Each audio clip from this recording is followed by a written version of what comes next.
ফরিদপুর সদর উপজেলার আলিয়াবাদ ইউনিয়নের গদাধার ডাঙ্গি গ্রামে এক যুবকের কোদালের আঘাতে প্রাণ হারান দাদি, ফুফু ও এক প্রতিবেশী। ২৭ এপ্রিল রাত ৯:৩০টার দিকে এই ভয়াবহ ঘটনা ঘটে। অভিযুক্ত যুবকের নাম আকাশ মোল্লা, যিনি একই এলাকার হারুন মোল্লার ছেলে এবং ফরিদপুর যক্ষ্মা হাসপাতালের পিয়ন হিসেবে কর্মরত ছিলেন।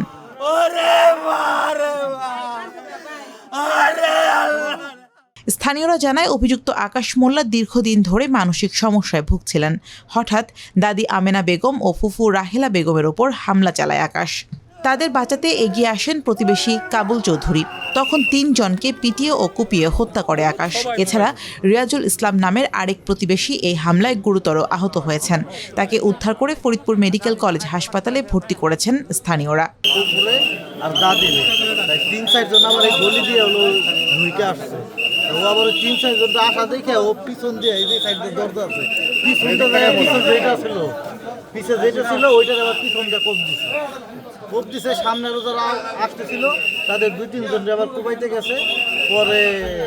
পরে যেই দেখছে মানুষ বেশি চলে আসছে পলাই গেছে। আর আপন দাদি এবং আপন পুকুকে খুবই নিহত করে তাকে বাঁচাইতে প্রতিবেশী এই কাবুল চৌধুরী আয়সা তাকে ফেরাইতে গেলে তাকেও কুবাইয়া নিহত করে।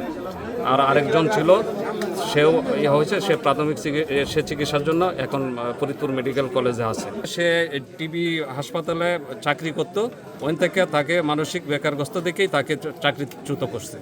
আর এলাকার লোকজনও বলতেছে সে মানসিক বেকারগ্রস্ত। হত্যার অভিযোগে ২৮ এপ্রিল ভোরে যৌথ অভিযান পরিচালনা করে র্যাব ও পুলিশ। উপজেলার গদাধরডাঙ্গি গ্রামে বাড়ির পাশের কলাবাগান থেকে তাকে গ্রেফতার করা হয়। হত্যায় ব্যবহৃত কোদাল উদ্ধার সহ ঘটনার মূল কারণ উদ্ঘাটনে কাজ করছে আইনশৃঙ্খলা বাহিনী।